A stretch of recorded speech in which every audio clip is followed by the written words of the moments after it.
अगर मैं आपसे पूछूं पौधे का असली खाना क्या है तो आप क्या कहेंगे? चलिए मैं ही बता देता हूं। पौधे का असली खाना है हवा, पानी, मिट्टी से मिलने वाले पोषक तत्व। और अगर इनमें से एक भी गड़बड़ हुआ तो सब्जी का पैदावार अंदर से मर चुका होगा। इस वीडियो के अंत तक मैं आपको बताऊंगा अपने अनुभव के आधार पर सिर्फ पत्तियां देखकर पहचानना कि उसमें नाइट्रोजन, फास्फोरस या पोटास किसकी कमी है और कितना देना है।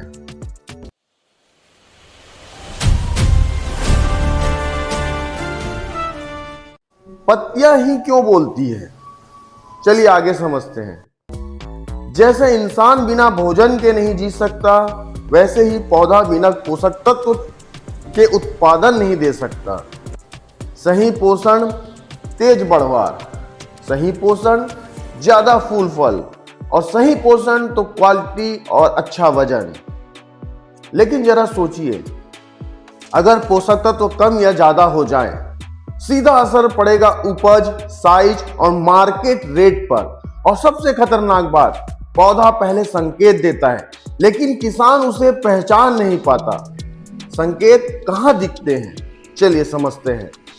पौधों को पोषक तत्व कहां से मिलते हैं?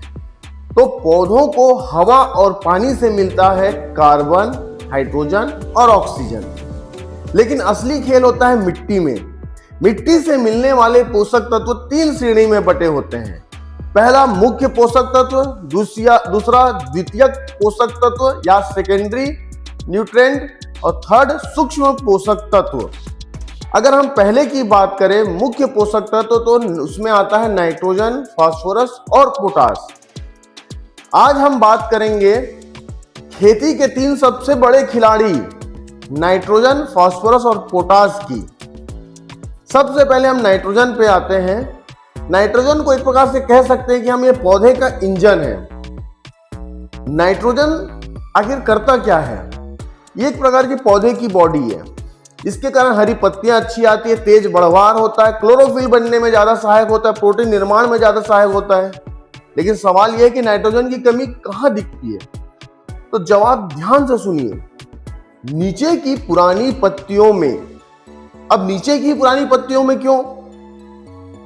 क्योंकि जब मिट्टी नाइट्रोजन देना कम कर देती है तो पौधा नई पत्तियों को बचाने के लिए पुरानी पत्तियों से नाइट्रोजन खींच लेता है। अच्छा, अब कमी के लक्षण क्या दिखेंगे? तो पुरानी पत्तियां पीली पड़ने लगती है नीचे से, पौधा कमजोर और उत्पादन कम होने लगता है। ज्यादा नाइट्रोजन होने से क्या है? तो ज्यादा नाइट्रोजन होने से पत्तियां ज्यादा निकलेगी, फूल फल कम होंगे, कीट रोग ज्यादा हमला हो सकता है। तो सवाल उठता है कि सही समय कब है? तो सही समय है शुरुआती अवस्था और गर्मी की शुरुआत, जब पौधे तेजी से बढ़ रहे हो, सुबह या शाम तेज धूप से बचने के लिए, जब तापमान कम हो। फूल आने के बाद परहेज करो, लेकिन फल की अवस्था में अगर नीचे की पत्तियां पीली पड़ रही है तो कम मात्रा में दिया जा सकता है। अब आते हैं दूसरे पे, फास्फोरस। जड़ और फूल पे ये बहुत अच्छा काम करता है। अब सोचिए, अगर जड़ ही कमजोर हो तो पौधा कितना देगा? तो फास्फोरस जो होता है ना, जड़ और फूल पे मेन काम करता है। इससे मजबूत जड़ होते हैं, ज्यादा फूल बनते हैं और जल्दी पकने वाली फसल बनती है। कमी कैसे पता चलेगा? तो जड़ कमजोर होंगे, फूल कम होंगे और आप देखोगे पत्तियों में बैंगनी रंग या भूरा भूरा रंग दिखेगा। तो ये आप अभी देख सकते हैं, जैसे ठंडी के समय है, टमाटर की पत्तियों में आपको ये लक्षण दिखेगा। ज्यादा फास्फोरस होने से क्या होगा? तो जिंक और आयरन जैसे सूक्ष्म पोषक तत्वों का अवशोषण कम हो जाता है या रुक जाता है, फसल गुणवत्ता को खराब करता है। इसलिए फास्फोरस को हमेशा पौधों को, फास्फोरस जो है बुआई या रोपाई से पहले, शुरुआती विकास जैसे जड़ और कल्ले निकलने के दौरान, फूल फल बनने की अवस्था में देना चाहिए, क्योंकि जड़ों के विकास और ऊर्जा हस्तांतरण के लिए महत्वपूर्ण है। मिट्टी की जांच करवाकर ठंडा मौसम में विशेष ध्यान देकर सही समय और सही मात्रा तय करें।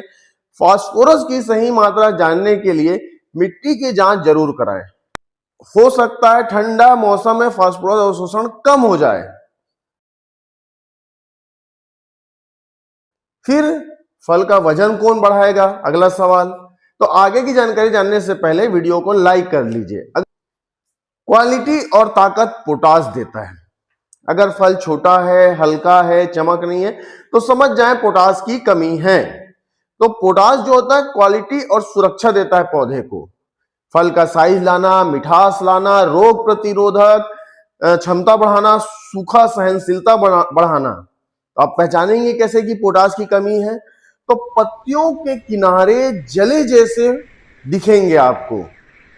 फल छोटे आएंगे, तना कमजोर होगा। और यदि ज्यादा पोटाश दे देंगे तो क्या होगा?